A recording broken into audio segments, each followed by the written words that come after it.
Warahmatullahi wabarakatuh. Yang terhormat Kepala SMP Negeri 4 Purwokerto, yang kami hormati Bapak Ibu Dewan Guru serta staf perusahaan. Bersyukur kita panjatkan kehadiran Allah Subhanahu wa Ta'ala. Pada hari ini kita dipertemukan kembali untuk menghadiri diseminasi aksi nyata salam guru penggerak yang nanti akan dipresentasikan oleh Pak Arsan. Bapak Ibu yang berbahagia, sebelum kita memulai kegiatan diseminasi, marilah kita berdoa terlebih dahulu sesuai dengan keyakinan masing-masing. Berdoa mulai. Terima kasih.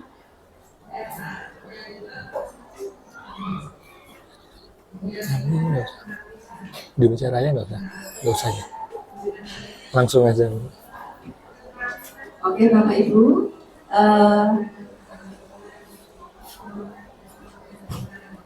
nggak suka. Langsung. Bapak Ibu, marilah kita sekarang mengikuti sambutan terlebih dahulu dari Kepala Sekolah kepada yang terhormat Bapak Pratmoko MPD MM dipersilakan.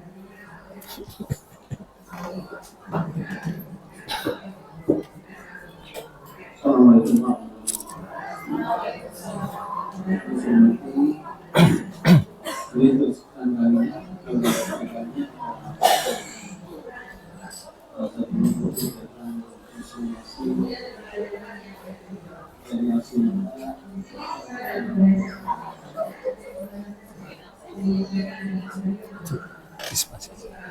Spasi aja. dan untuk yang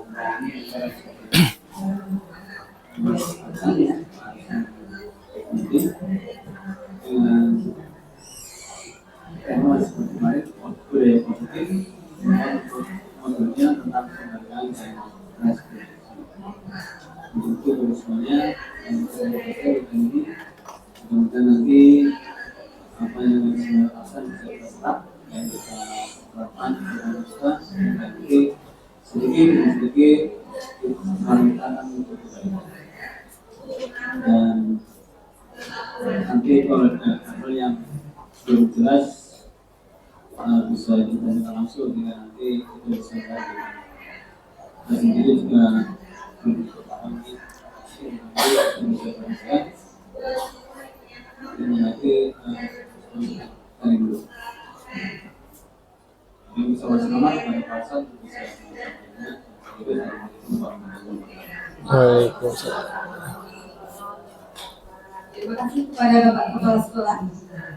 Selanjutnya acara ini yaitu pemaparan diseminasi aksi nyata budaya sekolah dengan tema Penghargaan dan restitusi.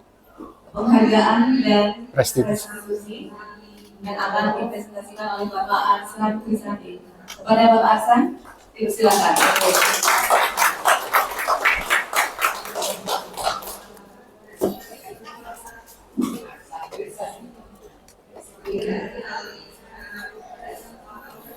Ya.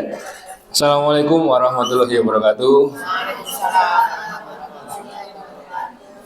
Yang saya hormati Bapak Kepala Sekolah SMP Negeri 4 Purwokerto dan Bapak Ibu Guru, nggak ada karyawannya ya, Bapak Ibu Guru SMP Negeri 4 Purwokerto yang berbahagia.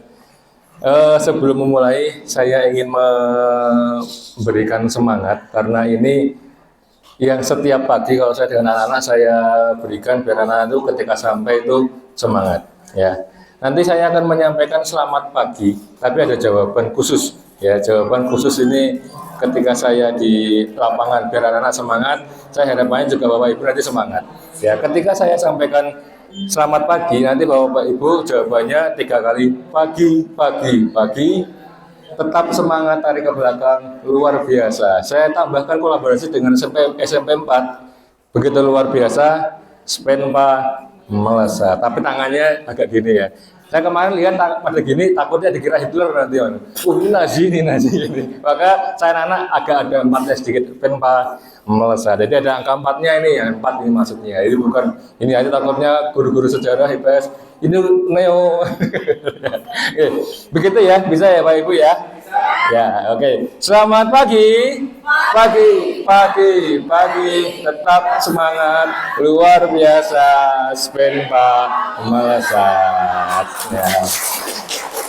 Terima kasih atas semangatnya pada pagi hari ini. Semoga dengan semangat pagi kita dapat mengikuti kegiatan dengan sebaik-baiknya. Baik, langsung saja untuk yang pertama sudah bisa dilihat itu ada kurang sedikit ya, karena mungkin nulisnya sambil ngantuk, sambil capek.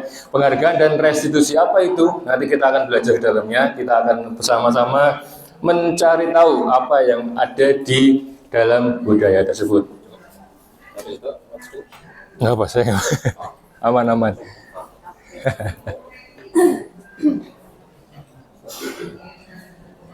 Ya, perubahan paradigma. Ini mohon maaf ini, saya sekali lagi mengganggu waktu dan santai-santainya Bapak Ibu ini. Ya, saya ingin sedikit berpindah dari kursi. Ya, jadi tidak di kursi tersebut nanti pokoknya panas. Ya. Nanti saya mohon Bapak Ibu, nanti ada kelompok-kelompok kecil ya, kelompok-kelompok kecil misalkan dari paling utara, nanti meja yang berdempet dengan Bapak Ibu 3 yang di pojok itu nanti bisa berdiri membentuk barisan di sisi gang yang sebelah paling utara. Nggih. Monggo. Yang di sini juga silakan nanti bisa bergabung dengan 2 meja ini. Nanti di depan sini boleh, silakan nanti berbaris seperti anak-anak. Sebentar nanti ada apa? Nanti kita akan tahu sama-sama. Pokoknya ini juga bisa bergabung dengan ini tambah 2, silakan di sini juga boleh, silakan. Baris dulu ya, baris seadanya baris, biar bergerak ini, karena olahraga kan penuh dengan gerakan ya, Pak boleh ikut, kalau mau ikut silakan kalau. Oke, saya akan memberikan Pak Mus dengan pojok boleh ya. Akan memberikan tugas ya. Tapi syaratnya satu. Dilakukan tanpa suara. Semuanya diam. Gerakan tangan boleh, isyarat mulut boleh ya. Tangan boleh tapi mulut semua diam. Saya akan beri tugas yang paling gampang dulu, Dalam waktu 10 detik, silahkan buat barisan yang paling kecil nomor sepatunya bagian depan. Silakan. Yang paling kecil, nggak boleh ngomong. Hanya isyarat. Silakan. Yang paling kecil depan. Nomor sepatunya paling kecil. Sudah selesai itu tangannya masih muter-muter. Sudah ada yang sudah angkat tangan? Kok sudah angkat tangan? Sudah angkat tangan aja saya cek. Ya, 1. Ini sudah itu belakang masih berdebat di belakang. Sudah saya cek ya. Silakan saya cek. Nomor 36, 38, 39,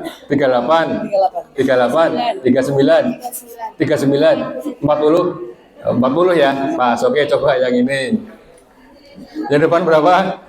36, 39, 40.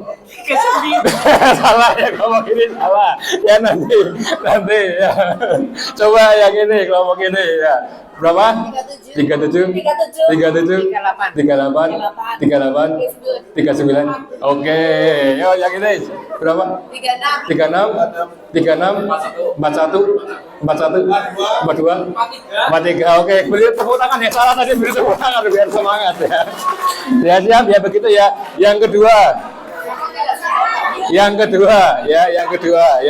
perhatikan. Yang kedua, silakan diurutkan yang paling, sekarang gantian, yang jangan terlalu vulgar. Kita bulan yang paling muda di belakang. Bulan kelahir yang paling muda di belakang. Bulan lahir yang paling muda di belakang. Jadi mulai dari Desember. Mulai dari 1, 2, yang sudah angkat tangan, sudah ya. Oke, angkat tangan dari sini. Bulan September, Agustus, Juli, Juni, Maret. Oke.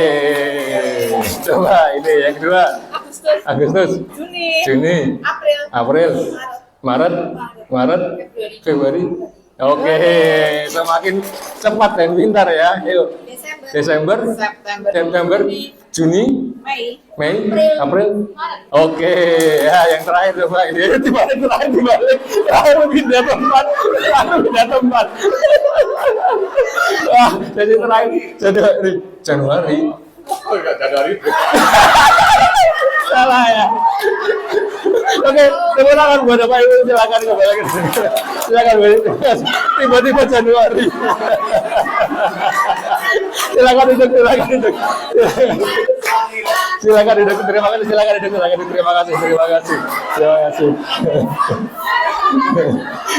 Baru pertama udah salah, udah Januari. Ya. Baru satu sudah salah. Ya, terima kasih Bapak Ibu. Tadi ya sedikit kita bercanda-canda sedikit ya, memang butuh konsentrasi, butuh fokus ya. Tadi intinya apa? Kita masuk ke dalam perubahan paradigma. Jadi permainan sederhana tadi memberikan kita sedikit gambaran tentang paradigma. Paradigma seperti apa yang dimaksud di sini? Ya. Jadi di sini paradigma baru merupakan bacaan yang dirancang berdasarkan prinsip bacaan berdiferensiasi. Berarti setiap anak punya perbedaan. Seperti Bapak Ibu tadi punya ukuran sepatu sendiri, punya tahun lahir sendiri, bulan tanggal lahir sendiri, punya usianya semua berbeda, punya latar belakang yang sendiri-sendiri. Maka jangan sampai paradigma kita yang masa lalu, pokoknya saya menerangkan semuanya sama, kamu bisa, tidak bisa, terserah. Ya, berarti saya sudah menyampaikan. Berarti kalau kamu nggak bisa nilainya jelek, kalau kamu bagus nilainya baik kan gitu. Jadi jangan sampai kita masih terbawa ke dalam paradigma yang dulu. Ya, jadi disebutkan berdiferensi sehingga para pendidik belajar sesuai dengan kebutuhannya. Contohnya misalkan Pak Gi tadi ukuran sepatunya berapa? 41. Kalau Pak Mus 39. ya, saya ingin beri hadiah Pak Gi nih, Pak Gi ulang tahun. Saya berikan Pak Mus ukuran 39. Saya kasihkan Pak Gi. Pak Gi bisa dipakai enggak? Nggak bisa kan gitu. Jadi akhirnya sempit, kalau pakai dipaksa. Akhirnya kan tidak sesuai dengan kebutuhannya Pak Gi. Jadi kita perlu memperhatikan kebutuhan para peserta didik kita. Ya, kita perlu tahu setidaknya anak-anak itu sukanya apa sih? Contoh kemarin saya ketemu dengan anak siapa ya? Itu kelas 7 apa kemarin? Dari Bu itu menyampaikan, wah di kelas itu Pak ganggu macam-macam. Ternyata ketika di lapangan praktek bola dia paling depan, jadi Pak saya Pak maju, Pak saya Pak. Ternyata ada kebutuhan yang berbeda. Ya, jadi ketika di kelas dia usil ke sana ke sini nggak bisa diem. Begitu dia di lapangan dia minta yang paling pertama melakukan kegiatan. Jadi itu ada kebutuhan yang perlu kita tahu dari anak-anak yang seperti itu. Ini sedikit kemarin sudah dibahas oleh Bu Mei, ya kita hanya mengingat kembali perubahan paradigma respon, yaitu kita awalnya kita mencoba mengubah orang agar berpandangan sama dengan kita. Ini tahun-tahun politik, biasanya kita atau mungkin tetangga kita atau orang-orang tetangga kita saling memberi pengaruh, ini bagus ini enggak. Padahal semua orang punya pilihan dan punya pendapatnya sendiri. Berikutnya, perilaku buruk dilihat sebagai suatu kesalahan, padahal seburuk apapun. Contoh, ada seorang yang misalkan mencuri, entah mencuri HP, entah mencuri laptop, mencuri kendaraan. Ketika tertangkap dia ditanya, kamu kenapa mencuri? Itu istri saya di rumah sakit Pak, nggak ada biaya. Bagaimana perasaan kita? Apakah kita rela memukulinya? Apakah kita rela, oh ini harus dihukum, pokoknya dia jahat ya jahat. Padahal dia punya kebutuhan yang harus dipenuhi. Ya, jadi seburuk apapun perilaku pasti punya tujuan. Berikutnya, ada orang lain mengontrol saya, terus saya bisa mengontrol orang lain, bahwa sebenarnya kita tidak bisa, kita hanya bisa mempengaruhi. Ya, mengaruhi itu pun keputusan final ada di orang tersebut. Berikutnya, pemaksaan ada pada saat bujukan gagal. Ini kemarin sudah disampaikan. Kemudian kolaborasi akan menciptakan pilihan baru. Selanjutnya model pikir menang kalah dan model pikir menang menang. Oke. Ada 2 tempat. Iya, mau siapa aja? Monggo. Ya, semoga siapa. Karena 2 Guru tempat TIK ini sama BK aja apa ya? Guru TIK dengan BK mungkin atau kalau wali kelas kan banyak kan wali kelas. Apa kesiswaan? Mau Pak Mus mau membantu? Nggak apa-apa. Aku mau membantu Mas Jana. Nggih, monggo nggih, nggak apa-apa. Oke. Begitu kita lanjut. Selanjutnya adalah kita menuju ke ini materi baru, hukuman, konsekuensi dan restitusi. Tapi sekali lagi saya mohon maaf lagi, saya mengganggu lagi nih waktunya. Tapi sekarang nggak berpindah tempat, di tempat saja. Sebelum masuk ke materi, saya ingin ada sedikit ice breaking. Kita membuat cerita nanti Bapak Ibu semua dapat kesempatan, tapi hanya menyampaikan satu kata. Nanti semuanya akan saya tunjuk satu-satu, semua menyampaikan jadi cerita yang bersambung. Entah ceritanya modelnya apa, pokoknya nanti bersambung. Saya mau dari Bapak Kepala Sekolah, nggih. Satu kata Pak, bebas mau kata apa, nanti tidak ditentukan oleh Bu Eni.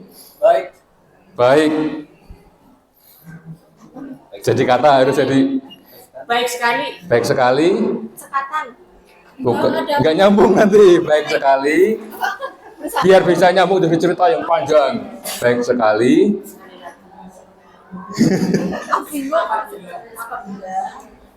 Jika Baik sekali.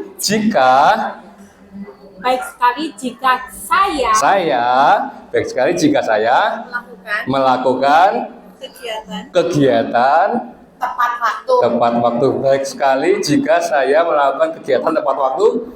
dan konsekuen. Satu aja. Konsekuen. Disiplin. Saya lagi. Ya, kita ulang tadi. Saya baik sekali. Apa tadi? Jika saya melakukan kegiatan apa tadi Bu? Tepat waktu, konsekuen, disiplin. Saya akan bersama menuju ayo apa ini jadi apa ini? Menuju tujuan yang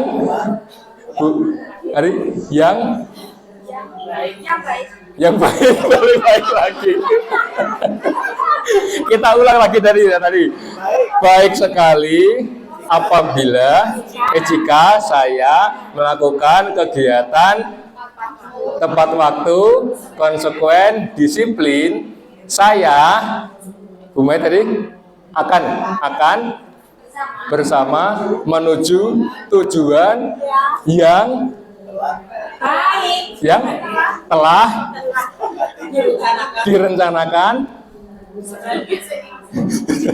dengan baik lagi kembali ke baik dan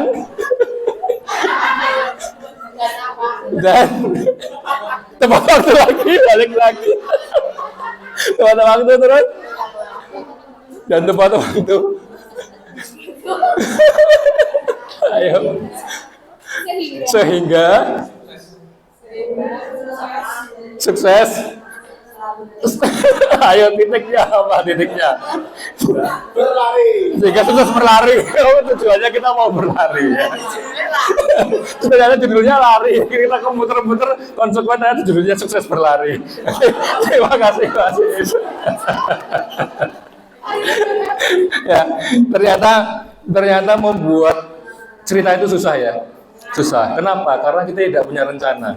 Ya kita tiba-tiba tembak ini, langsung ini padahal cuma satu kata. Tapi karena kita harus menggabungkan, akhirnya jadi susah. Maka setiap hal baiknya kita rencanakan dengan baik, baiknya kita planning dengan baik. Jangan sampai hal-hal tersebut ketika kita hadapi kita hanya spontan. Oh ketemu anak nakal, oh kamu harus gini. Ketemu anak nggak baik, oh kamu harus gini. Jangan. Jadi kita sudah punya planning. Oh kalau nanti akan ada anak seperti ini di kelas, saya akan menghadapi cara seperti ini. Nah, itu akan jadi lebih baik. Terima kasih. Selanjutnya kita akan masuk ke materi hukuman, konsekuensi dan restitusi. Untuk yang pertama kita lihat pengertiannya dulu. Ya.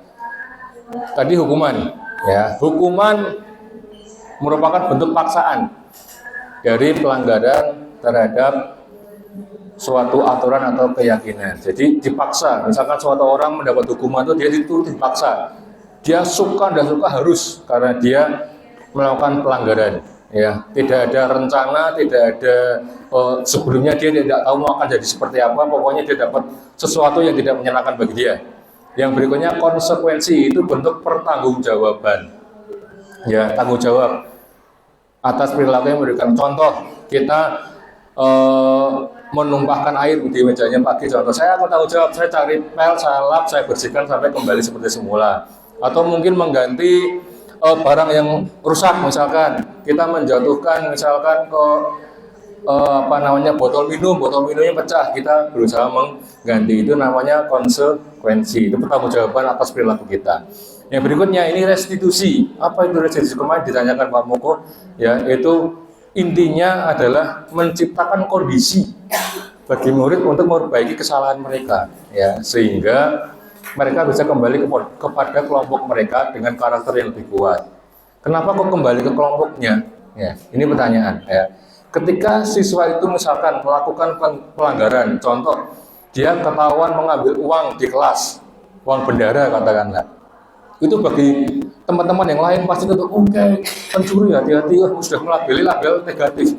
Wah, anak ini nanti, padahal kita nggak tahu di masa yang akan depan, maka masa yang akan datang anak ini akan seperti apa. Itu yang perlu kita kembalikan lagi. Maka dengan restitusi itu harapannya anak akan menyadari, anak akan tahu kesalahannya, dia mampu bertanggung jawab, dia mampu memperbaiki dirinya di masa yang akan datang. Jadi anak itu tidak jadi anak gagal hanya karena satu kesalahan. Ya, kita usahakan, kita berharap anak itu akan jadi lebih baik di masa yang akan datang. Jadi dengan karakter yang lebih kuat, dia tahu kesalahannya kenapa dan dia bisa memperbaikinya. Nah, ini perbedaan lebih lengkap lagi, ya. Yang pertama dilabia dengan identitas gagal, karena hukuman itu mayoritas dia akan membuat pelakunya itu merasa dirinya tidak berharga, merasa dirinya gagal. Yang pertama, sesuatu yang menyakitkan harus terjadi, itu di hukuman. Untuk konsekuensi, sesuatu harus terjadi, jadi dia harus menyakitkan, ya. Kalau hukuman pasti menyakitkan, ya. Yang berikutnya restitusi merupakan pilihan, jadi anak bisa memilih, ya, tidak dipaksa dengan cara kita, tapi anak memilih dengan cara dia. Berikutnya, hukuman tidak nyaman untuk murid atau anak dalam jangka waktu panjang, ya. Anak yang dihukum, apalagi di depan orang banyak, dia pasti akan ingat sampai tua aku dulu saya dihukum Pak ini di depan lapangan, di depan anak-anak, dia pasti akan ingat, itu akan membekas, ya, dalam diri itu akan bekas. Yang kedua, konsekuensi tidak nyaman untuk murid atau anak dalam jangka waktu pendek, ya, tidak aman konsekuensi karena dia bertanggung jawab atas perilaku dia. Yang berikutnya restitusi menguatkan anak atau murid dalam jangka waktu panjang.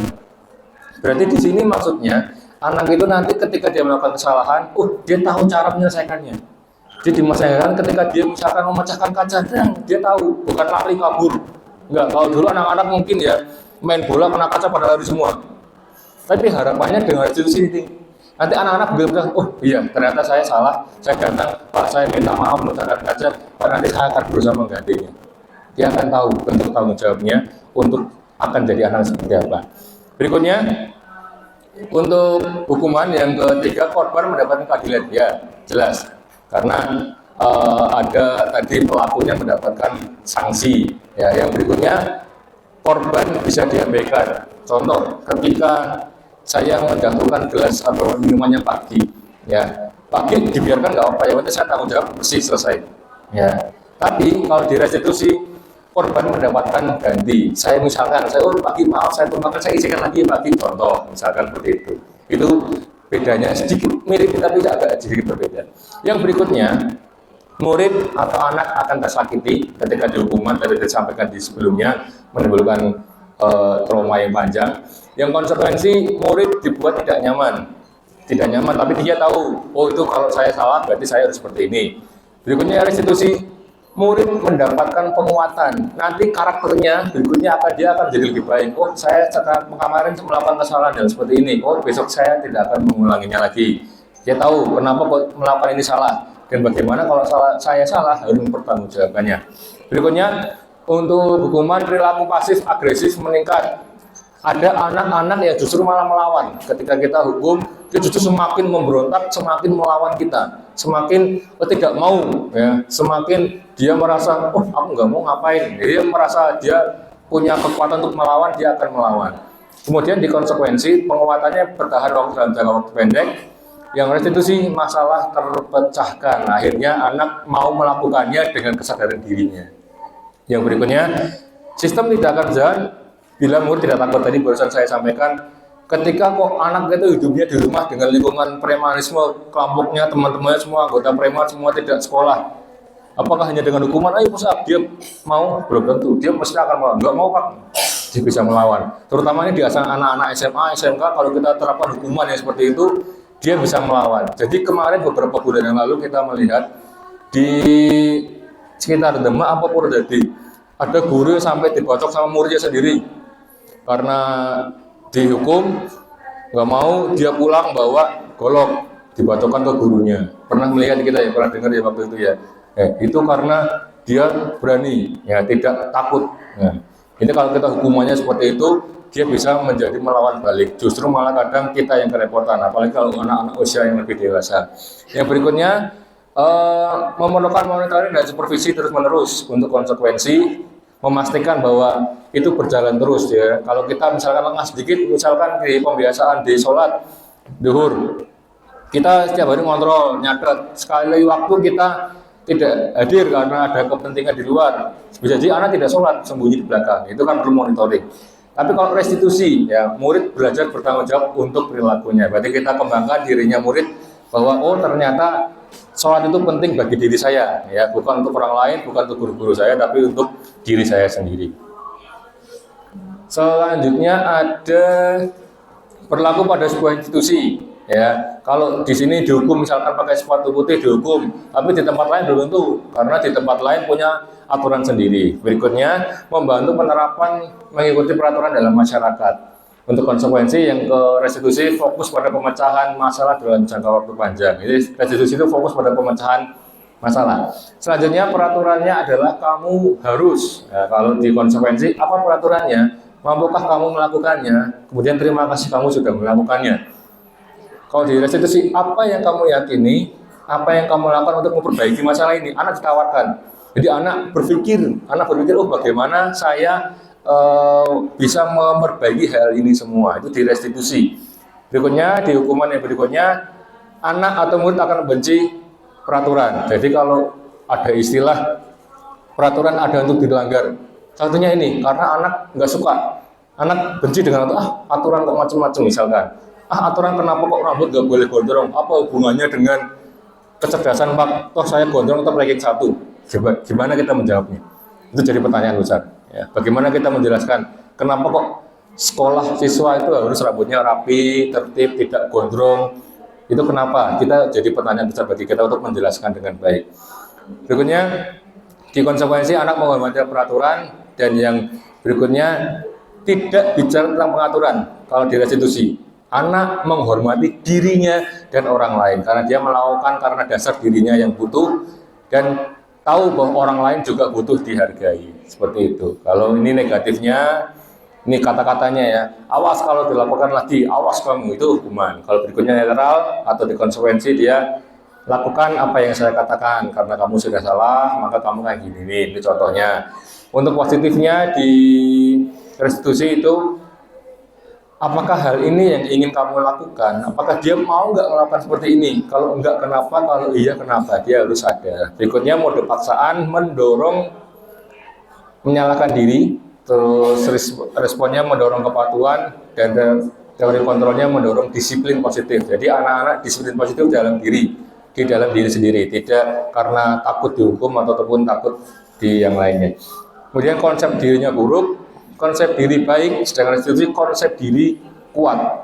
Jadi anak-anak itu punya kepercayaan diri. Contoh, ketika membuang sampah, anak-anak itu sudah yakin, oh sampah itu harus dibuang ke tempatnya. Dia tahu alasannya, kenapa saya buang. Ya, bukan karena ada Pak Guru kayak buang sampah, bukan. Ya, tapi dia konsep dalam dirinya sudah kuat dan matang. Berikutnya sedikit di hukuman itu menyembunyikan kesalahan. Kalau di konsekuensi taat peraturan, Kalau di restitusi, anak belajar memecahkan masalah. Berikutnya di bawahnya mencoba mengontrol anak dengan penguatan negatif, ya.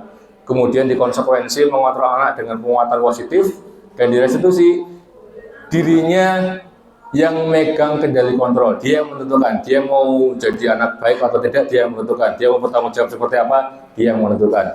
Berikutnya dampak pada murid, murid akan marah, merasa bersalah, rendah diri, bahkan mengasingkan diri. Kadang ada anak seperti itu karena dihukum di tempat teman-temannya, di depan orang banyak, akhirnya dia minder dan tidak mau bergabung dengan temannya. Itu salah satu akibatnya. Kemudian untuk konsekuensi dia hanya kehilangan hak, ya, waktu ataupun ditahan sebentar. Contohnya misalkan hari Senin nggak boleh pakai sepatu putih, dia sementara waktu tidak boleh pakai sepatu putih atau tidak boleh keluar, ya.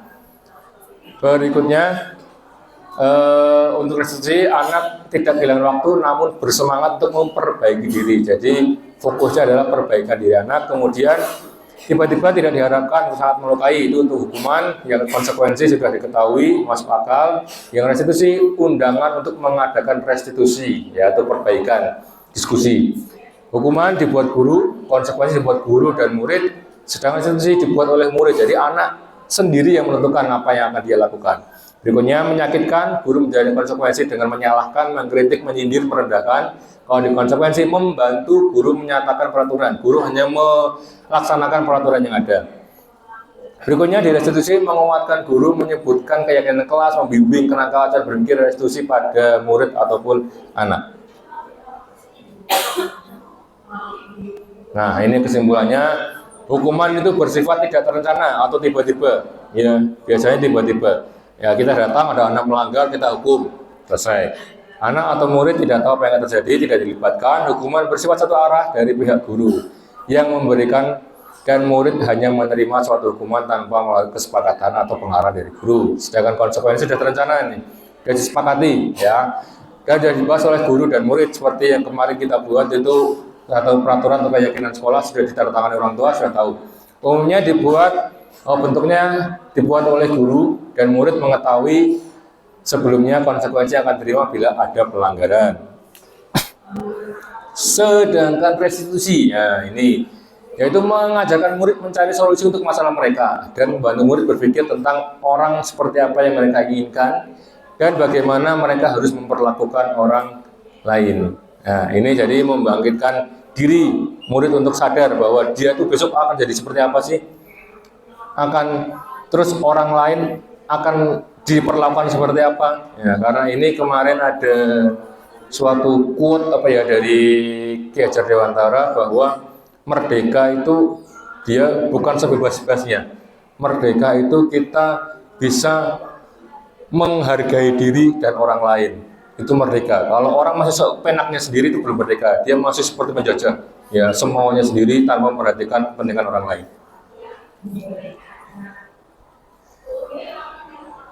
Nah, ini mari kita jawab. Ada beberapa 1, 2, 3, 4, 5, 6, 7, 8. Ya, kita buktikan, ya. Yang pertama, mencatat 100 kali dalam buku kalimat, saya tidak akan terlambat lagi karena terlambat sekolah. Kira-kira hukuman apa konsekuensi? Hukuman. Oke, kita lihat kunci jawabannya. Oke, hukuman. Yang kedua, lari mengelilingi lapangan basket 2 kali karena terlambat hadir di sekolah. Hukuman. Kita lihat. Yang nomor 2 adalah hukuman. Yang ketiga, murid diminta push up 15 kali karena tidak menggunakan masker, ya, waktu zaman COVID. Apa ini? Hukuman apa konsekuensi? Hukuman. Coba kita lihat lagi. Hukuman, ya. Berikutnya, menggantikan kertas tugas teman yang telah dicoret-coret. Hukuman atau konsekuensi? Konsekuensi, yakin sekali, ya, karena mengganti, ya, barang. Konsekuensi. Oke, yang berikutnya, membersihkan tumpahan air di meja tulis karena tersenggol pada saat belajar. Konsekuensi. Berikutnya, murid disuruh untuk tidak menggunakan sepatu seharian di sekolah karena tidak menggunakan sepatu hitam. Hukuman, konsekuensi, hukuman, beda. Coba kita cek. Ya, hukuman. Yang terakhir, lari mengelilingi lapangan basket 2 kali karena terlambat 10 menit pembelajaran penjas. Hukuman apa konsekuensi? Konsekuensi kenapa? Penjas ya olahraganya di sana ya. Biar semakin semangat ya. Konsekuensi. Ye, sudah terjawab dengan baik beberapa pertanyaan. Nah, kalau sudah masuk materi baru, biasanya saya punya ice breaking lagi nih. Punya es breaking lagi ya. Es krim ya. Besok-besok kita ganti es krim ya. Oke. Nanti kita nyanyi ya, nyanyi. Tapi nggak usah pakai musik ya. Kita lagu anak-anak tahu ya. Tahu lagu naik-naik ke puncak gunung? Cek dulu ya. Cek sound ya. Cek sound. 2 kali pengulangannya ya. Naik-naik baru terakhir juga 2 kali. Siap 1, 2, 3. Naik ke puncak gunung, tinggi sekali. Lagi 2 kali. Naik ke puncak gunung, tinggi sekali. Kiri kanan kulihat saja banyak pohon cemara. Kiri kanan kulihat saja banyak pohon cemara. Ya, tapi bukan itu ya. SDG-nya bukan itu. Saya hanya cek sound dulu. SDG-nya seperti apa? Nah, kita akan bagi menjadi 3 kelompok. Kelompok 1 berbeda ke utara, kelompok 2 ini 2 meja, 2 baris meja, kelompok ketiga yang paling kanan. Ya. Permainannya seperti apa? Kelompok sebelah selatan nanti mengucap hanya 1 kata wa. Tahu bisa? Lagi? Wa. Gimana Pak Mus? Wa. Ya, wa ya, hanya wa. Enggak boleh kata lain selain wa. Yang kedua wi. Bisa? Wi. Bisa? Wi. Yang ketiga kita wu aja, jangan wow, lebaran. Apa? Kita cek paling kanan, tengah, lagi, gampang ya. Sekarang kita bernyanyi dengan nada naik ke puncak gunung menggunakan huruf wa, wi, dan u sesuai dengan arahan tangan saya. Ya, kita coba yang pertama. Siap ya? Tahu nadanya tadi ya? Ya, 2 kali pengulangan. 1, 2, 3. Naik kan gitu ya tadi. Wa wi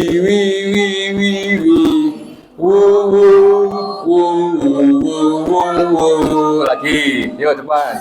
Wa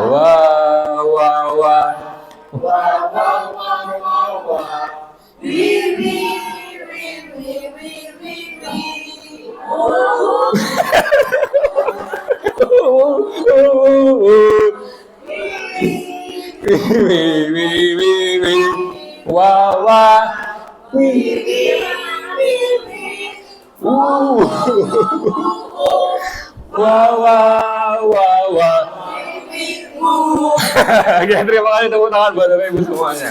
Ya, sedikit kita bergembira nyanyi ya. Mau lagi? Kita lanjutkan ya. Pentingkah penghargaan ya? Bapak Bibi. Pentingkah ya? Pentingkah penghargaan? Di sini nanti akan banyak hasil-hasil penelitian yang justru kadang ternyata loh, kok nggak sesuai dengan kita ya? Kok nggak sama dengan apa yang kita lakukan sehari-hari ya? Ini berbeda pendapat boleh ya, pasti ya. Nanti biasanya ada yang berbeda karena saya pun juga berbeda ketika melihat ini, juga punya pendapat sendiri. Tidak harus kita kalau ada penelitian berarti kita ikut, enggak. Tapi kita juga punya pendapat sendiri. Tapi ini membuka mata kita bahwa tidak selamanya penghargaan itu memberikan efek positif pada diri anak ya. Studi kasus Bapak Ibu dibaca, silakan. Nanti saya akan bertanya ya. Monggo. Ibu Anas, guru kelas 2 SD, mendapatkan masalah. Murid-muridnya tidak bisa tertib berdiri antri di depan pintu kelas dan selalu berebutan masuk ke dalam kelas setelah jam istirahat usai. Ini tentunya mengganggu proses pembelajaran di mana kelas tidak dapat mulai tepat waktu karena Ibu Anas sibuk menenangkan murid-muridnya untuk waktu yang cukup lama. Akhirnya Bu Anas berpikir cepat dan mengandalkan stiker bintang. Ya. Setiap murid akan masuk kelas usai jam istirahat. Bu Anas akan mengiming-imingi muridnya dengan stiker bintang. Siapa yang berdiri lurus dan berbaris rapi antri di depan pintu dapat bintang dari Bu Anas. Sebagian besar murid-muridnya menyambut dengan bagaimana tadi ya? Menyambut tantangan tersebut dan langsung berdiri rapi di depan pintu agar mendapatkan stiker bintang. Hal ini terus dilakukan Bu Anas selama beberapa minggu karena cukup berhasil membuat murid-muridnya berdiri rapi antri di depan pintu. Sampai pada suatu saat Bu Anas sakit nih, ya, dan terpaksa digantikan Pak Heru. Pak Heru tidak mengetahui tentang stiker bintang. Dan benar saja pada saat masuk kelas usai jam istirahat, anak-anak murid kelas 2 kembali berebutan masuk kelas. Apa yang terjadi? Kenapa? Ya, ini pertanyaannya. Menurut Bapak Ibu semua, kira-kira motivasi kemarin sudah disampaikan oleh Bu Mai, motivasi ya. Motivasi murid-murid kelas 2 antri sebelum masuk kelas apa kira-kira? Karena bintang, karena ingin dapat penghargaan, reward, ya, ingin dapat reward, ya. Lalu ini, adakah cara lain nih supaya kelas 2 bersedia antri depan kelas tanpa harus diberi reward dulu, tanpa harus diberi penghargaan? Ada yang mau menjawab kira-kira punya cara apa nih? Bumi punya cara mungkin? Jenenge pe bocah, bodone pecah. Bodone pecah. Punya cara? Bahwa kalau mau menyampaikan ada yang mau menyampaikan kira-kira nih caranya apa nih? Biar tidak harus kasih bintang tiap hari. Kalau gurunya ganti gimana? Kalau gurunya pindah gimana? Apakah anaknya akan ruwet lagi? Sesuai nomor absen. Diuruskan sesuai nomor absen. Ya, ada mungkin Bapak Ibu yang punya solusi kira-kira membantu Pak Heru nih. Pak Heru kan baru datang terus anaknya ruwet kayak gitu. Gimana, ada mungkin? Bu Tere mau, Bu Endah? Adanya kesepakatan kelas. Ya, oke, dibuat kesepakatan. Ya, dibuat kesepakatan. Mau menambahkan Bu? Apa lagi? Buat kesepakatan Hah? ya, diberdayakan itu pengurus, ada ketua, yang Suruh. digunakan sama anggota. Jadi nanti kan anggotanya juga manut gitu loh. Oh, biar ada yang ketua di situ, biar anak-anak, oh, yang milih kan saya ketuanya. Oh ya, ada konsekuensi, ada pemilihan anggota ketua, biar ketua itu yang mengatur barisannya. Ada lagi mungkin tambahan, biar anak-anak bisa tertib, ada? Ada? Jalan jongkok, hukuman yang modelnya baris sudah. Hukum jalan jongkok gak baris. Baik, ini yang kemarin saya coba jawab waktu itu ya. Ini salah satu langkahnya. Yang pertama kita jelaskan manfaatnya. Kenapa sih anak-anak harus baris? Biar apa? Biar tertib. Kalau tertib kenapa? Semuanya akan lancar ya. Kalau coba kita beri permisalan. Coba kalau di lampu merah itu orang-orang tidak tertib, semua berhenti di tempatnya asal-asalan. Apakah bisa jalan-jalannya? Apakah persimpangannya akan lancar? Tidak. Kita beri pemahaman. Mengajarkan manfaatnya. Yang berikutnya, terapkan secara rutin. Jadi pasti kayak kita di SMP 4 itu sudah rutin ketika akan masuk ujian, misalkan tes tengah semester, tes semester, baris dulu semua. Anak-anak udah tahu anunya, data budayanya. Tapi nanti besok jadi tantangan ketika di kelas 7 karena belum tahu budayanya. Tapi kalau kelas 8, kelas 9 insya Allah begitu, ayo baris langsung, baris selesai. Jadi kita terapkan secara rutin. Berikutnya, berikan contoh atau teladan. Maksudnya gimana? Ketika jam istirahat masuk jam 9, Pak Heru belum datang, anak-anak pasti akan buyar. Tapi kalau sebelum jam 9, katakanlah kurang 2 menit, 3 menit, Pak Heru datang, sudah siap di depan kelas, ada Pak Heru langsung akan menempatkan diri. Contoh, berarti sudah siap sebelum jam waktunya. Berikutnya, libatkan murid dalam prosesnya. Berarti anak-anak diminta gimana caranya biar kalian rapi. Coba tadi disampaikan Bumi. Oh, satu ketua yang mimpin, silakan. Jadi anak besok gantian lagi ketuanya ya. Oh, besok ganti lagi ya. Anak-anak akan terlibat. Jadi akan tahu oh, ternyata mungkin barisan itu seperti ini. Berikutnya, berikan penguatan positif. Berarti seperti kita, oh anak-anak kalau kalian tertib, nanti semuanya akan lancar, semuanya kalian akan dapat istilahnya dapat bergaul besok di masyarakat akan jadi anak-anak yang baik dan segala macamnya. Ya, terus berikutnya terapkan konsekuensi logis. Kira-kira apa ini kalau terapkan konsekuensi logis? Konsekuensinya, oh anak-anak kalau kalian tidak cepat barisnya, nanti waktunya terpotong, nanti jamnya akan berkurang, nanti apalagi yang bisa kita sampaikan. Terus bisa juga terakhir dengan berikan penghargaan dalam bentuk lain. Tidak harus bintang misalkan. Oh hari ini yang berani maju mimpin nanti akan dapat coklat katakanlah yang lainnya. Besok lagi gantian kamu sudah pernah ganti yang lain coba ada enggak ya seperti itu. Jadi anak-anak ingin walaupun kelas kecil tetap ada penghargaan nanti akhirnya akan kita tanamkan kesadaran dalam dirinya.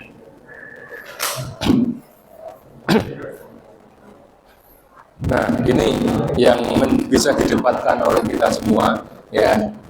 Ini ada beberapa bentuk penelitian karena sudah diteliti dan diujikan. Yang pertama ada pengaruh jangka pendek dan jangka panjang.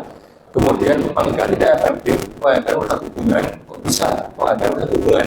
Nanti kita cari tahu. Berikutnya penghargaan mengurangi ketepatan. Maksudnya gimana Pak? Ya tepat. Sama kalau itu mirip kualitas, mengurangi kualitas, mematikan kreativitas. Penghargaan itu menghubung, bahkan penghargaan mengurangi motivasi intrinsik. Ya, seperti apa maksudnya? Kita lihat satu-satu. Yang pertama, jangka panjang dan jangka pendek. Penghargaan efektif jika kita mengikat seorang melakukan perubahan dalam waktu jangka pendek. Jika kita menggunakan penghargaan lagi dan lagi, maka orang tersebut akan bergantung dengan penghargaan yang kita berikan serta kehilangan motivasi dari bahan. Jika kita mendapatkan bantuan untuk melakukan sesuatu yang baik, maka selain kita senantiasa berharap mendapat penghargaan, maka kita akan tidak menyadari bahwa tindakan baik yang kita lakukan. Contohnya bagaimana itu? Contohnya bagaimana? Contoh, misalkan ketika kita memberikan misalkan kepada anak-anak, yuk, yang baris tadi seperti contoh tadi kasus tadi, yang baris nanti dapat nilai 90, dapat nilai 100, ya kan cepat. Tapi kalau suatu saat tidak ada pak gurunya, saat yang lainnya datang, dia akan buyar lagi karena itu hanya jangka pendek. Hanya ketika ada gurunya, contohnya seperti itu. Ya. Yang berikutnya, penghargaan tidak efektif. Maksudnya gimana?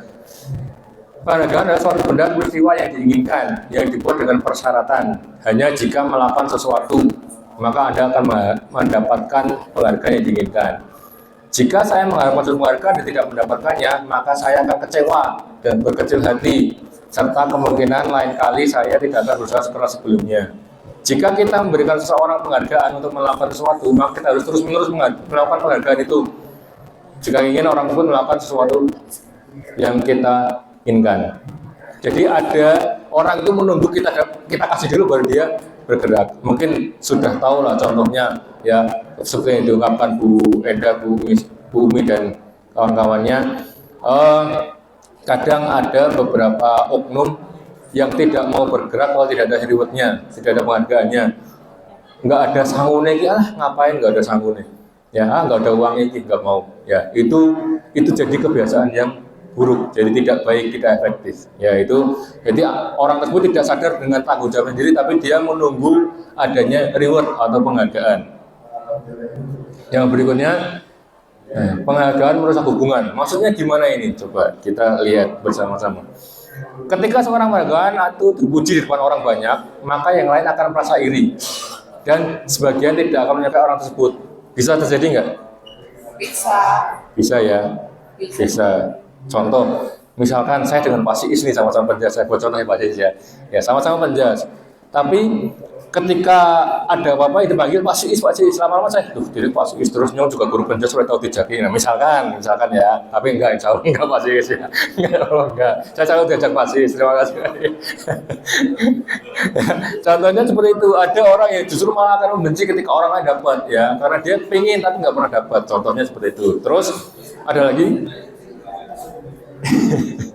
Ada lagi, jika orang guru memberikan penghargaan kepada murid-muridnya, besar kemungkinan murid-murid termotivasi hanya untuk menyenangkan gurunya. Dia tidak akan bersikap jujur. Contohnya, misalkan ada wali kelas ya, kamu gimana naik turun? Ayo cepat, harus berusaha bagaimanapun caranya. Nah ini jadi suatu kata yang salah ini. Bagaimanapun caranya, yang penting kamu nilainya bagus. Ini jadi tanda kutip. Bagaimanapun caranya seperti apa? Harus kita jelaskan. Kalau cara menyontek boleh nggak? Tidak boleh. Ya, itu harus kita jelaskan. Jadi jangan sampai anak itu hanya bergerak karena ingin menyenangkan orang lain atau menyenangkan gurunya atau bahkan orang tuanya. Penghargaan menciptakan persaingan dalam kelas dan persaingan menciptakan kecemasan. Mereka percaya tidak memiliki kesempatan untuk melakukan penghargaan akan berhenti mencoba. Ini contohnya saya ini, yang terakhir.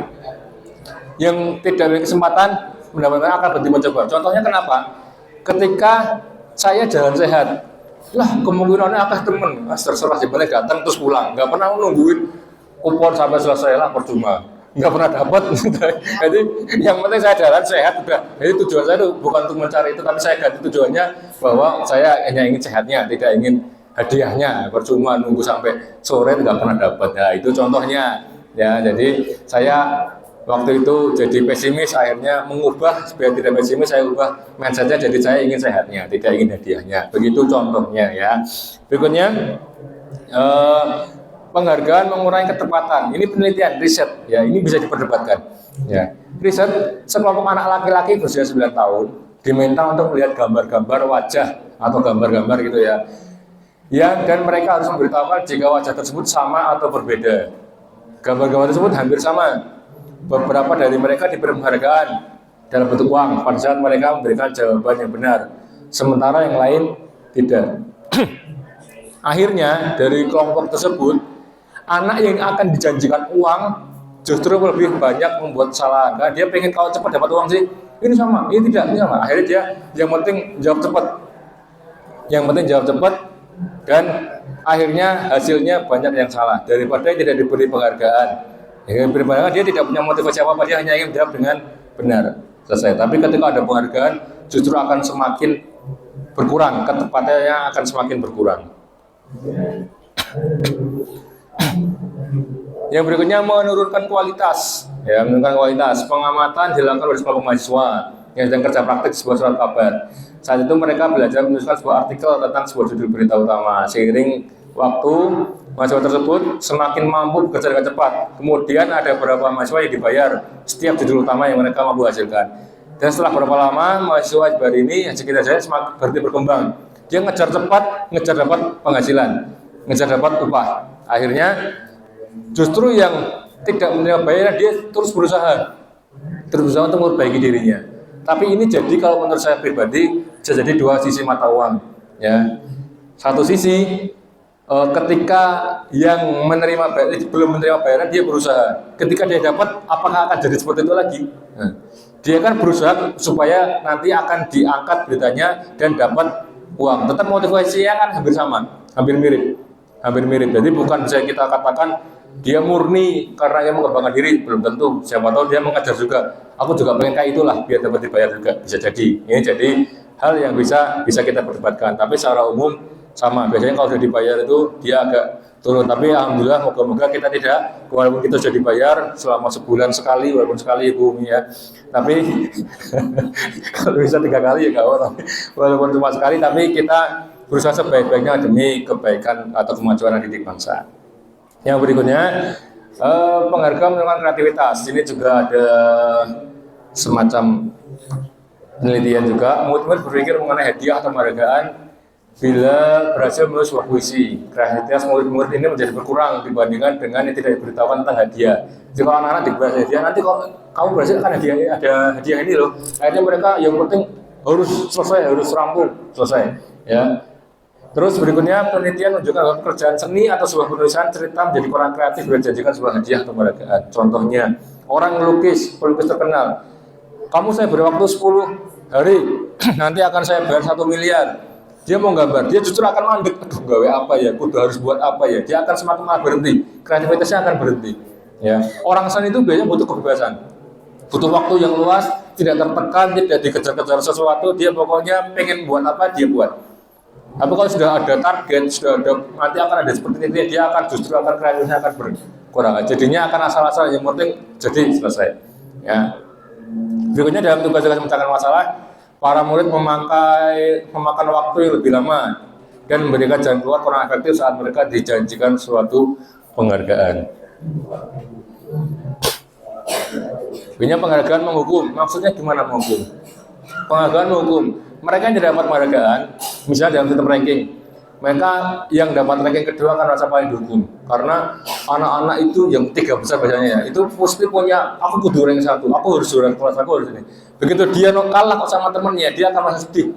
Kadang putus asa, kadang sedih, sampai rumah nangis segala macamnya. Karena dia merasa gagal. Padahal dia ranking 2. Kenapa ranking 2 dikatakan gagal? Kan gitu. Itu jadi sesuatu hal yang justru malah menghukum anak. Ya. Berikutnya memberikan penghargaan dan hukuman adalah hal yang sama. Karena keduanya mencoba mengendalikan perilaku seseorang, baik hukuman maupun penghargaan. Sama, intinya ada maksud supaya orang itu seperti ini. Ya, itu ada upaya mengubah atau mengendalikan perilaku. Berikutnya karena pada dasarnya orang tidak suka dikendalikan. Begitu nggih Pak Sis nggih. Pengennya kebebasan ya Pak Sis ya. Pada dasarnya tidak suka dikendalikan dalam jangka waktu lama. Penghargaan akan terlihat sebagai hukuman. Berikutnya jika suatu penghargaan diharapkan namun tidak mendapatkannya, Anda akan merasa dihukum. Ya, akan sedih. Nah, ini yang terakhir nih, motivasi dalam diri. Saat seorang anak belajar pertama kali ini menggabungkan huruf-huruf dan kata serta menyadari bahwa dia sudah dapat membaca, timbul pijar, dia seneng, ternyata aku bisa baca ini. Ya, di sebuah senyuman di wajahnya, dapat sebuah senyuman ya. Anak tersebut begitu gembira, ia telah mengajar sesuatu atau menguasai sesuatu keterampilan baru. Kesadaran akan kemampuan bahwa dia sudah dapat membaca, sesungguhnya sudah merupakan penghargaan. Ketika anak sudah baca itu dia sudah merasa, aku sudah berhasil, seneng. Jangan sampai ketika anak itu sudah bisa membaca terus kita beri hadiah misalkan, karena kamu sudah bisa baca saya belikan HP atau saya belikan alat tulis penggambar atau pewarna pensil krayon. Justru dengan memberikan penghargaan, saya itu anak yang sedang merasa bangga dengan pencapaiannya, maka kita akan mengambil kegembiraan itu. Karena kegembiraan dia sudah mencapai targetnya, justru diganti dengan mungkin sekotak pensil warna atau mungkin sebongkah HP ataupun yang lainnya misalkan ya. Justru kegembiraan alami dia akan terambil di situ. Ya. Mungkin kita senang ya, anak saya misalkan, saya punya pengalaman nih. Anak saya yang besar itu, yang sekarang kelas 4, itu sampai kelas 1 aja belum bisa baca. Jadi ketika ujian tuh dideklar sama gurunya. Dia nyentang. Saya tidak pernah, kamu gimana? Walaupun karena kita ngajarin sampai judul jangan orang bisa baca. Ya. Ya. Ya, jadi tapi terus tidak kita menghukum ataupun ternyata begitu di semester 2 saya nggak tahu tiba-tiba udah bisa baca ya. Loh, saya sudah merasa terserah sih bisa baca yang mana orang yang mana akhirnya ternyata di semester 2 sudah bisa baca ya. Terus tidak terus serta-merta sudah bisa baca, ayo kita jalan-jalan kereta, ayo kita beli apa, enggak usah ya. Jadi itu dari anak sudah gembira dengan dia bisa gembira, aku bisa baca, iya coba. Kita sudah ikut gembira, anak-anak gembira. Tidak perlu kita tambah-tambah dengan hal yang lain karena nanti anak akan ketergantungan. Ya. Akan ketergantungan. Pelit banget. Katanya pelit ya, padahal teori saya benar deh Bu. Teori saya benar. Nanti anak-anak akan kehilangan motivasi dalam diri untuk memperbaiki dirinya. Ya, baik kita lanjutkan yang berikutnya. Ini berarti apa? Jatahnya ice breaking lagi nggak ini? Jatahnya ice breaking lagi ya? Ya, ini materi terakhir nanti, jatahnya ice breaking ya, untuk melemaskan anggota badan. Sebelum kita masuk ke sini, saya ingin Bapak Ibu sekarang kan pasti memiliki sesuatu nih, semua, entah di meja, entah di tas, entah dimanapun, di kantong ataupun di mana. Saya ingin Bapak Ibu semua mencari benda yang masih berfungsi, menurut Bapak Ibu masih berfungsi, ya, mencari benda yang masih berfungsi. Yang ada sekarang jangan yang di rumah, Pak, di rumah ada, jangan, nggak usah, di sini aja ya, nggak usah jauh-jauh. Yang ada di sini, tapi menurut Bapak Ibu tidak sempurna, tapi masih bisa berfungsi. Bisa? Ya, silakan dicari 10 detik aja, kira-kira apa yang masih bisa digunakan ya, yang yang sudah tidak sempurna, mungkin udah cacat, mungkin udah pecah, mungkin udah retak, mungkin udah apalah, terserah pokoknya ya. 10 detik, 10, 9, 8, 7, 6, 5, 4, 3, 2, 1. Ya, sudah dapat semua ya? Ada yang mau menjelaskan benda itu fungsinya apa, terus kenapa kok masih dipakai? Monggo Pak Ziis, angkat tangan. Ya, terima kasih Pak Hasan. Saya menemukan kulit jeruk. Ini saya dulu segar sekali. Ya, kurang sempurnanya, kurang isinya. Nggak ada isinya. Jadi sekali ini saya Tapi masih seger ya. luar biasa. Ya, terima kasih Mas Iis ya. Kulit jeruk, seperti kulit jeruk ya. Ada yang mau menyampaikan lagi? Monggo Bu Istri, silakan. Ya. Ya. Benda apa? Fungsinya buat apa? Ini benda namanya Polter. Ini menunjuk Oh ya. Tapi ini tidak berfungsi karena baterainya nggak ada. Baterainya nggak ada ya. Tapi baterainya nyantol di sini. Oh, gantian dipakainya ya. Yang gitu. Tapi masih bisa berfungsi ya? Masih disimpan ya? Masih bisa. Oke, terima kasih. Hanya baterainya aja. Ada lagi? Monggo yang mau menyampaikan? Punya benda apa? Ada. Ya, silakan, Umi, silakan. Ya. Udah. Itu apa? Fungsinya apa? Walaupun sudah tidak ada batangnya, masih tak pakai. Soalnya judulnya kan yang penting bisa nacal. Terus bunga ini Ya. nggak ada wadahnya, tapi masih bisa dilihat manfaatnya, cantiknya. Cantiknya ya, masih dipakai ya. Oke, kurang pot ya. Nanti dibelikan ya. Ada lagi monggo Bapak Ibu yang mau menyampaikan punya benda apa nih yang berfungsi tapi walaupun sudah tidak sempurna? Ngomong, monggo. Tempat saya ini sudah rusak, Monggo pakai gini ya. nggak bisa untuk nyantel, Nggak usah nyantel ya. tapi ini sangat berguna karena ini kok nyimpen uang. Wah, itu yang penting isinya ya. Yang penting isinya. Terima kasih. Oke, terima kasih. Alhamdulillah ya. Jadi sebenarnya di antara kita itu banyak benda yang kalau kita lihat itu sudah rusak lah, sudah nggak sempurna lah, sudah. Tapi kalau orang bilang lah buang baik sih ngapa kayak gitu misal. Tapi bagi kita masih ada manfaatnya. Bagi kita masih berfungsi. Kira-kira eman nggak? Eman dibuang nggak? Eman-eman. Walaupun itu sudah tidak sempurna. Ya, contoh misalkan tadi saya lihat Bu Enda, HP ini retak, tapi masih digunakan nggak? Masih. Mau dibuang nggak? Nanti mau dibelikan apa? Dibelikan Pak Moko ya, inventaris Mas. Ya. Jadi masih disimpan. Terus maksudnya apa Pak Arsan? Maksudnya berarti ada ketidaksempurnaan, tapi kita utamakan adalah fungsinya. Masih berguna nggak? Tidak harus kita semua benda itu harus baru. Tidak harus semua kita harus datang beli lagi, enggak. Tidak harus. Ya.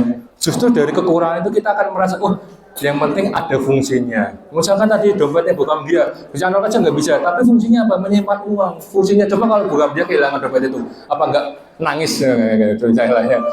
Maksudnya yang ditangis isinya ya, dompetnya sih hilang nggak apa-apa. Tapi kalau sama isinya hilang juga kan bisa nangis 2 hari 2 malam kan gitu. Ya jadi kita lebih kepada fungsinya. Di balik ketidaksempurnaan itu pasti semuanya punya fungsi, punya manfaat. Dan di balik semua kekurangan anak didik kita pasti ada nilai plus dalam dirinya. Tidak mungkin semua anak itu tidak bisa apa-apa, tidak mungkin. Pasti dia punya sesuatu yang lebih dari dalam dirinya. Itu yang perlu kita tekankan kembali. Berikutnya kita masuk ke restitusi. Ya, restitusi maksudnya seperti apa? Ya, restitusi itu adalah proses menciptakan kondisi bagi murid untuk memperbaiki kesalahan mereka, sehingga mereka bisa kembali kepada kelompok mereka dengan karakter yang lebih kuat. Restitusi juga merupakan proses kolaboratif yang mengajarkan murid untuk mencari solusi untuk masalah mereka dan membantu murid berpikir tentang orang seperti apa yang mereka inginkan menjadi tujuan dan bagaimana mereka memperlakukan orang lain. Ini menurut Gosen tahun 2004. Ciri-ciri restitusi ada 9. Yang pertama, bukan menebus kesalahan, namun untuk belajar dari kesalahan. Yang kedua, memperbaiki hubungan. Yang ketiga, tawaran. Yang keempat, bukan paksaan. Yang keempat, restitusi untuk melihat ke dalam diri. Ya, yang kelima, mencari kebutuhan dasar yang mendasari tindakan. Yang keenam, cara yang paling baik. 7 fokus pada karakter bukan tindakan, fokus pada solusi, dan yang terakhir adalah mengembalikan murid yang berbuat salah kepada kelompoknya. Ya, jadi anak tidak minder, tidak terus jadi mengasingkan diri ya, keluar dari kelompok, jangan sampai. Berikutnya ini segitiga restitusi. Ya, itu adalah suatu proses dialog yang dijalankan oleh guru agar dapat menghasilkan murid yang mandiri dan bertanggung jawab. Ya, ada 3 ya. Yang pertama itu menstabilkan identitas. Yang berikutnya validasi tindakan yang salah dan menanyakan keyakinan. Nanti seperti apa kita akan ulik lagi ya, ulik ke dalamnya. Yang pertama menstabilkan identitas. Ya, maksudnya ini ada kata-katanya. Ya.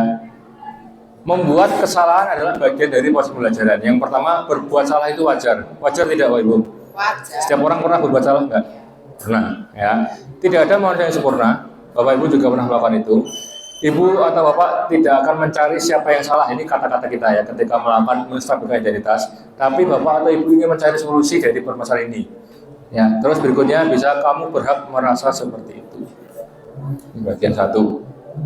Bagian kedua adalah validasi tindakan ya. Setiap perilaku berupaya memenuhi kebutuhan. Atau kemarin kita sudah belajar kebutuhan dengan Bu Tere ya, ada 5 dasar kebutuhan. Masih ingat tidak kebutuhan kemarin 5? Masih. 1 Rasa diterima.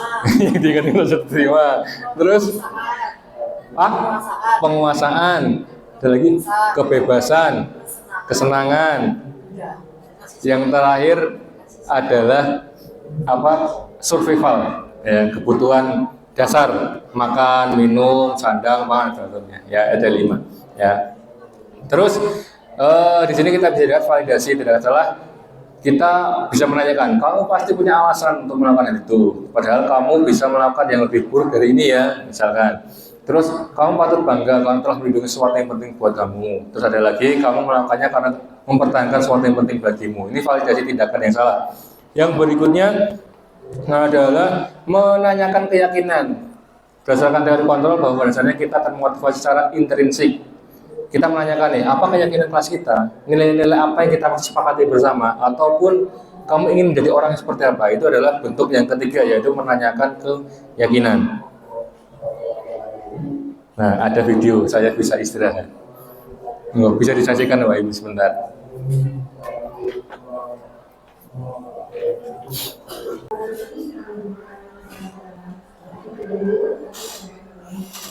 Disiplin positif. Salam dan bahagia Ibu dan Bapak guru hebat. Pada video kali ini kita akan membahas tentang salah satu program disiplin positif yang diterapkan di lingkungan sekolah yang dikenal dengan nama restitusi.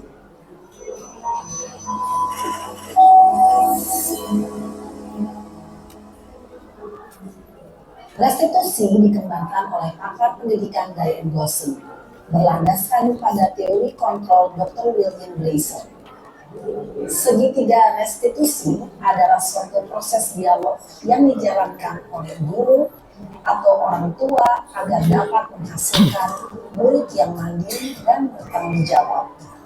Pada saat guru di posisi manajer, aspek yang dikembangkan pada murid adalah motivasi intrinsik, sehingga penanaman nilai-nilai kebajikan dapat tumbuh dan berkembang menjadi suatu kebiasaan positif yang akhirnya membentuk karakter murid. Proses dialog ini terdiri dari 3 langkah yang digambarkan pada ketiga sisi pada segitiga restitusi. Sisi pertama adalah menstabilkan identitas. Sisi yang kedua adalah validasi tindakan yang salah. Dan sisi yang ketiga adalah menanyakan keyakinan. Ibu dan Bapak guru, berikut ini akan ditunjukkan bagaimana seorang guru berada dalam posisi manajer menggunakan penerapan segitiga restitusi.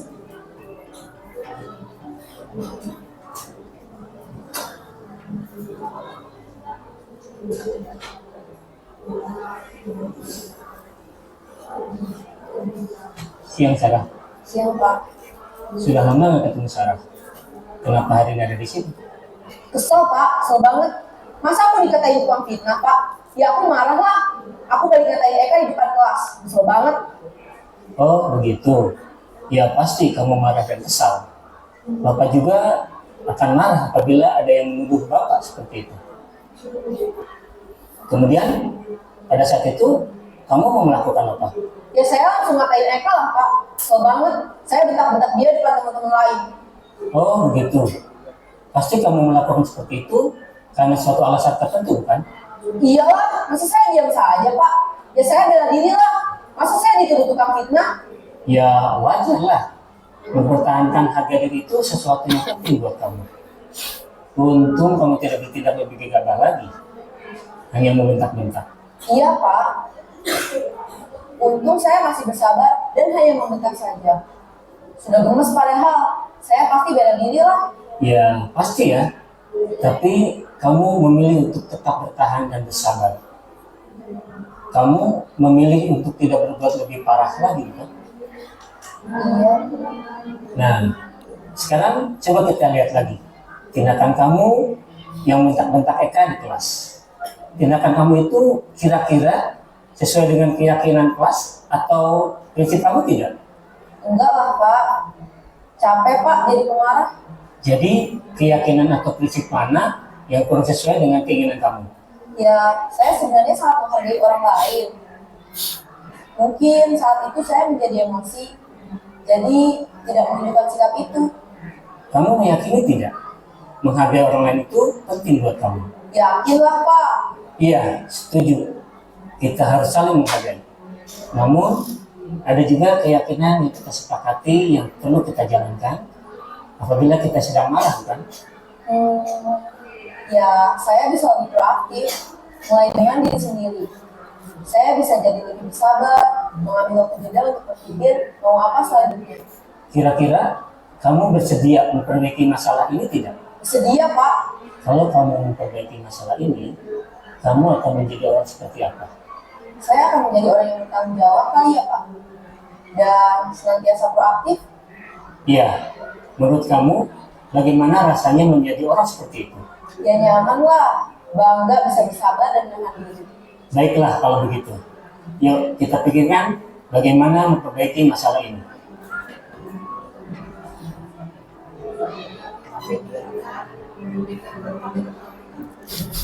Ibu dan Bapak guru hebat. Baru saja kita menyaksikan contoh bagaimana seorang guru berada dalam posisi manajer menggunakan penerapan segitiga restitusi. Mari kita bahas satu persatu. Pada sisi pertama, menstabilkan identitas berdasarkan pada prinsip bahwa membuat kesalahan adalah bagian dari proses pembelajaran. Sisi pertama dari segitiga ini berperan menggeser identitas murid dari identitas gagal ke identitas sukses. Murid yang sedang bertingkah laku yang tidak pantas atau menarik diri saat itu sedang mengalami identitas gagal. Bila kita mengkritiknya, maka posisinya tidak akan berubah. Kita bisa mengajukan pernyataan-pernyataan ini. 1. Membuat kesalahan sesuatu yang wajar. 2. Manusia tidak ada yang sempurna. 3. Kita bisa memperbaiki masalah ini. 4. Saya tidak menanyakan kesalahannya. Saya lebih fokus bagaimana memperbaiki masalah ini. 5. Apakah saat ini kamu tengah menjadi orang yang baik untuk dirimu sendiri? Pada sisi kedua, validasi tindakan yang salah berlandaskan pada prinsip bahwa setiap perilaku berupaya memenuhi suatu kebutuhan tertentu. Guru yang telah memahami teori kontrol akan bergeser dari pemikiran stimulus respon menjadi proaktif dan mencoba untuk mengenali tujuan dari perilaku murid, mengenali dan mengakui kebutuhan murid ini dapat memperbaiki hubungan dengan murid tersebut. Pernyataan atau pertanyaan bisa disampaikan dengan nada suara tidak menghakimi atau memojokkan, sehingga dapat mengembalikan murid pada posisi positif. 1. kamu bisa saja bertindak lebih gegabah lagi dari ini. 2. Kamu bukan melakukannya tanpa suatu alasan tertentu. 3. Kamu melakukannya karena mempertahankan sesuatu yang penting bagimu. 4. Mungkin kamu bisa mempelajari suatu perilaku baru yang lebih efektif. Bersediakah kamu mempelajarinya? Selanjutnya, kita akan simak sisi terakhir, yaitu menanyakan keyakinan. Teori kontrol menyatakan bahwa pada dasarnya kita termotivasi secara intrinsik. Pada saat perilaku yang salah telah divalidasi dan identitas sukses telah stabil, maka murid telah siap mengaitkan keyakinan-keyakinannya dengan tindakannya yang salah, dan pemikirannya telah bergeser ingin menjadi orang yang dituju. Pertanyaan-pertanyaan ini dapat mengaitkan keyakinan-keyakinan yang diambil murid. 1. Sebagai keluarga atau kelas, apa yang kita yakini? 2. Nilai-nilai apa yang telah kita sepakati? 3. Seperti apa gambaran sebuah kelas yang ideal bagi kamu? 4. Kamu ingin menjadi orang seperti apa?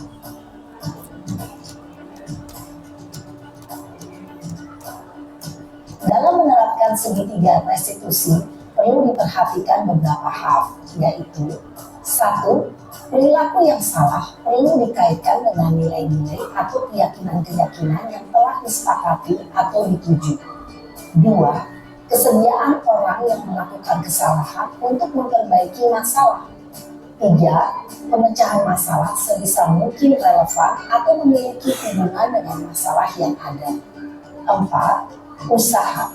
Perlu adanya suatu usaha perbaikan dari pihak yang berbuat kesalahan. 5. Waktu. Perlu didedikasikan waktu dari pihak yang berbuat kesalahan. Tanyakan kapan akan mulai diberlakukan usaha untuk memperbaiki masalah. Dengan memahami struktur penerapan segitiga restitusi, diharapkan guru dapat menerapkan posisinya sebagai manajer dengan mengajukan pertanyaan-pertanyaan bermakna yang dapat membuat murid menjadi lebih percaya diri, bertanggung jawab, dan mandiri. Nah, Ibu Bapak Guru perlu tidaknya mengikuti ketiga tahapan dalam segitiga restitusi bergantung pada ringan beratnya suatu permasalahan. Misalnya, bila permasalahan tersebut ringan, maka tidak perlu dijalankan secara berurutan. Bahkan bisa semudah menanyakan apa keyakinan yang kita sepakati. Dengan menjalankan segitiga restitusi, dengan mengajukan pertanyaan-pertanyaan bermakna, diharapkan murid menjadi lebih kuat secara pribadi, dapat membuka wawasan murid agar dapat menyelesaikan permasalahannya sendiri, semakin percaya diri, mandiri, dan merdeka. Salam dan bahagia, Ibu Bapak Guru hebat.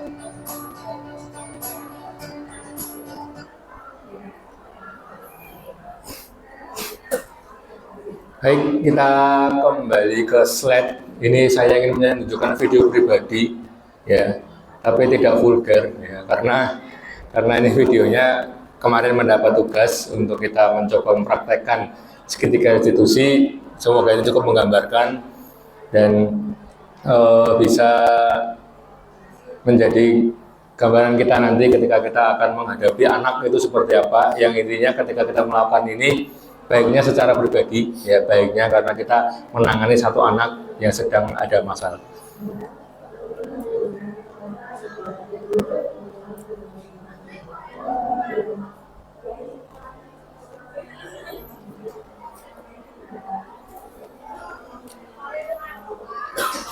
Coba jadi gambaran besok yang mau ikut CGP ini ada buat-buat kayak gini, ya.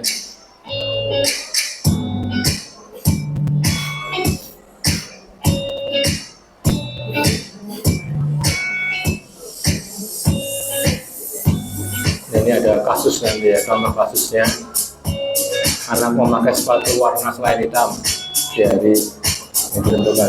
Bisa, sini Des.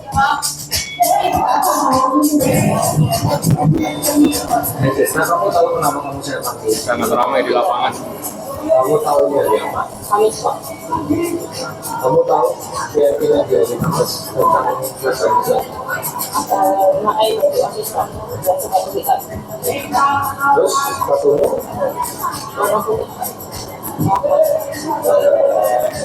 memang setiap orang pernah melakukan kesalahan. Iya saya. Kalau kamu sudah mengakui kesalahan kamu, lalu sebenarnya apa yang kamu nih? Kenapa kok kamu memakai sepatu selain tanggal ini? Apa saya masih percaya dengan sekolah Pak. Dulu saat masih SD banyak hari Senin dan Selasa yang wajib menggunakan sepatu hitam. Jadi juga guru-guru, jadi saya lupa menggunakan memperhatikan juga seragam Pak. Oke, kamu dengan sekolah apa yang kamu langganan dulu? Ya kita tidak sekolah Pak. Ya, kayak apa itu?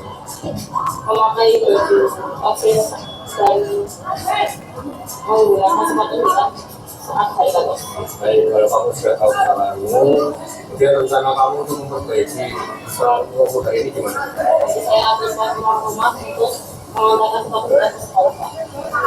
Baik, nanti kalau ketika misalkan waktu itu ada ada susah untuk mengantarkan sesuai waktu, nanti kamu tidak bergerak menghubungi saya. Dan saya berikan izin supaya kamu bisa menggunakan sepatumu sampai nanti pulang sekolah. Kemudian dari ini dari diskusi kita, apa yang kamu pelajari? Saya akan lebih awal menyiapkan seragam sekolah sesuai keyakinan dan saya tidak akan mengulangi kesalahan saya. Baik, terima kasih Desa, karena kamu sudah paham, silakan kamu kelas, jadi sekedar dua orang ya.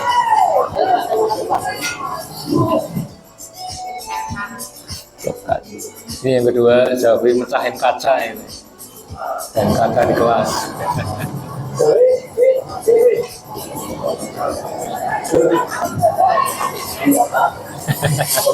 Ganti kaos saja ini. Saya di kelas itu saya satu. Kalau itu masalahmu, apa hari ini ingin mencari siapa yang salah, siapa yang benar, siapa yang tahu semua dalam hal saya hanya ingin mencari solusi terkait permasalahan yang kamu hadapi. Ya, bukannya kamu nanti jangan ya selesaikan ya selesai kan? Iya Pak, maaf Pak. Kenapa kamu kayak gitu? Sudah saya minta maaf Pak. Tadi saat jam olahraga saya diajak sama Juna karena kalah bermain voli di jam olahraga. Sehingga saya menantang tim Juna untuk bermain bola di jam istirahat Pak. Lalu kenapa pas main bola tadi tendanganmu keras banget sampai kena kaca dan pecah? Maaf tadi saya emosi karena ingin membalas ajakan Juna Pak. Terus apa yang kamu dapatkan dari emosimu tadi? Saya tidak bisa mengontrol emosi dan memecahkan kaca di kelas itu Pak. Selain itu ada lagi saran kamu? Saya bermain bola di jam istirahat bukan di jam olahraga. Baik, sekarang kamu sudah tahu kira-kira keyakinan apa yang diulangi? Keyakinan saling menghargai dan tetap diingatkan. Kalau kamu sudah tahu, menurut kamu solusi apa yang bisa kamu berikan agar permasalahan ini bisa diselesaikan? Saya akan membersihkan kaca yang pecah di kelas 7 dan menggantinya Pak. Oke. Terus apa lagi yang kamu pelajari?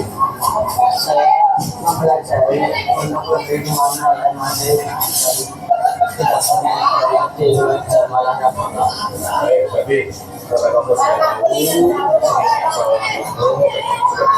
masalah kamu, semoga setelah ini kamu bisa belajar ya apa yang terjadi hari ini dan bisa menjadi gitu ya. Oke, silakan kamu kembali ke kelas. Jangan lupa dibersihkan dulu kaca di kelas ya. Terima kasih. Perkenalkan, nama saya Desa dari kelas 2. Setelah mengikuti praktek penerapan surga institusi dari Makassar, saya merasa tidak mendapat dukungan, namun saya berpikir untuk menyelesaikan masalah yang saya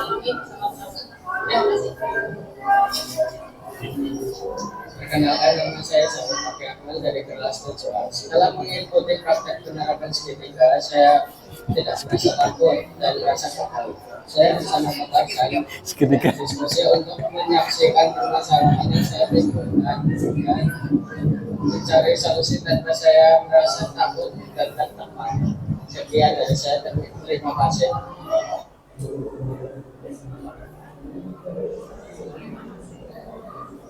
Ya, terima kasih Bapak Ibu. Tadi merupakan sedikit ketika kita juga diminta memberikan contoh ya.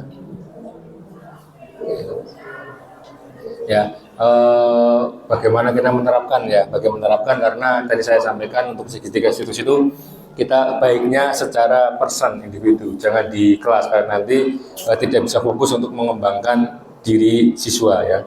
Ini untuk penutupnya, dalam penerapan disiplin positif hendaknya guru memilih standar kepribadian profesional dan sosial yang baik, di mana guru mampu merefleksi dirinya dalam posisi kontrol saat ini, bagaimana perjalanan dirinya sebagai omong yang menuntun murid menjadi insan yang mandiri, merdeka, dan bertanggung jawab. Ini menurut standar pendidikan nasional.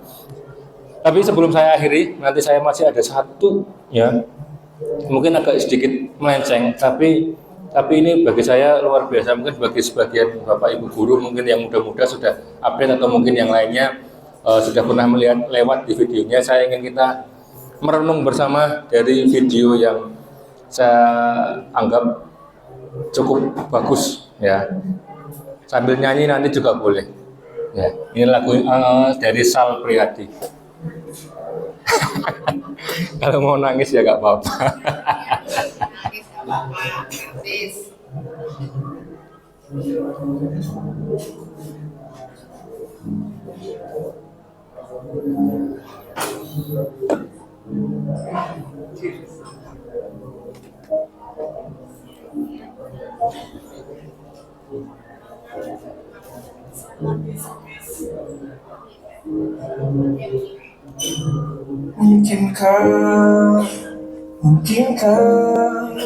Mungkinkah kau mampir hari ini? Bila tidak mirip kau, jadilah bunga matahari yang tiba-tiba mekar di taman. Meski bicara dengan bahasa Tuhan, ceritakan padaku bagaimana tempat tinggalmu yang baru. Adakah sungai-sungai itu benar-benar dilintasi dengan air susu? Juga badanmu tak sakit-sakit lagi. Kau dan orang-orang di sana muda lagi. Semua pertanyaan temukan jawaban. Hati yang gembira sering kau tertawa. Benarkah orang bilang ia memang suka bercanda?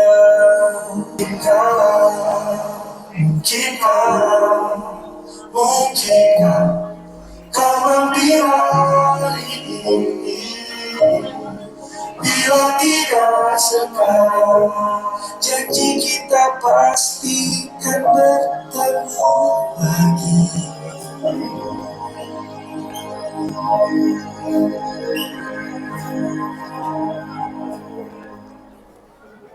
Baik Bapak Ibu, tadi sudah paham ya ceritanya tentang apa? Nggak paham. Ya, ini tadi gambaran ya. Tadi ada berapa peran ya? Ada 3 peran. Yang pertama kakek, jelas kita lihat. Yang kedua anak kecil putri itu Gempi, anaknya Gading Martin itu Gempi. Yang ketiga anak laki-laki. Ya, di situ sebenarnya anak putri itu tuh, yang anak kecil perempuan tadi adalah neneknya, istrinya dari kakek tadi yang sudah mendahului meninggal. Makanya sang kakek di sana bertanya, gimana keadaanmu di sana? Katanya ada sungai-sungai, ada air susunya ya, dan segala macamnya. Ya, akhirnya karena kerinduannya amat mendalam, si kakek itu mendengar suara-suara dari si nenek tadi.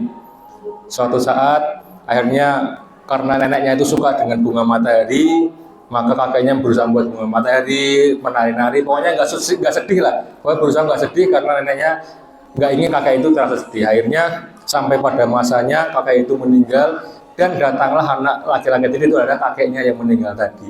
Jadi mereka bertemu di alam berikutnya, mereka bergembira lagi dan muda lagi dan bercanda tawa lagi, tidak ada yang sedih lagi. Di sini Bapak Ibu, saya ingin menyampaikan sedikit bahwa sebenarnya hidup kita itu hanyalah menunggu mati, hanyalah menunggu saat terakhir. Lalu apa yang akan kita sombongkan? Apakah jabatan kita akan kita bawa sampai mati? Apakah kekuasaan kita, harta kita akan kita bawa sampai mati? Tidak ada. Semuanya akan berakhir dan hanya membawa kenangan. Ya. Apa yang akan kita sombongkan di hadapan murid-murid kita?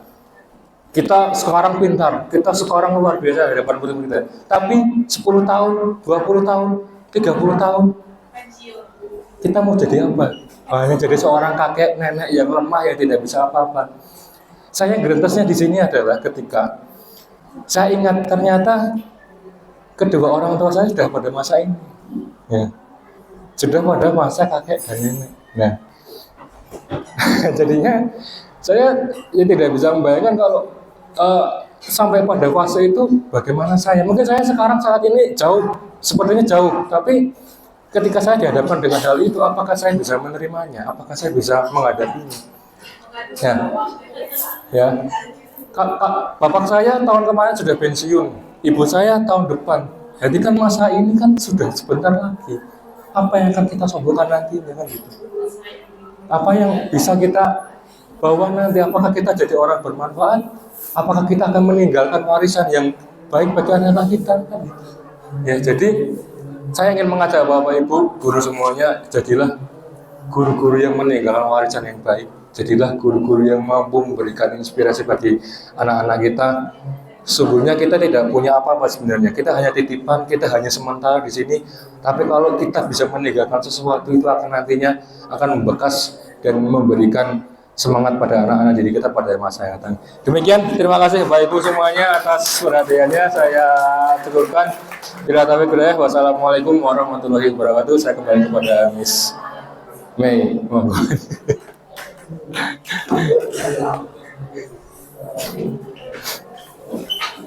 Terima kasih kepada Pak Arsan, betul yang dia Pak Arsan. Ibu. Jadi iya, akhirnya sudah terbuka.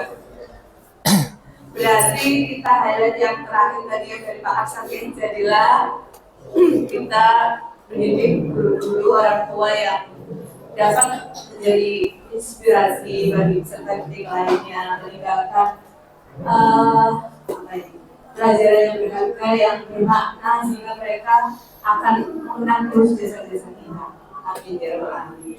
Terima kasih, alhamdulillah sudah selesai. Tinggal satu kali presentasi lagi, nanti Pak Musyukudin insya Allah hari Senin ya Bapak Ibu. Ya, terima kasih. Wassalamualaikum warahmatullahi wabarakatuh.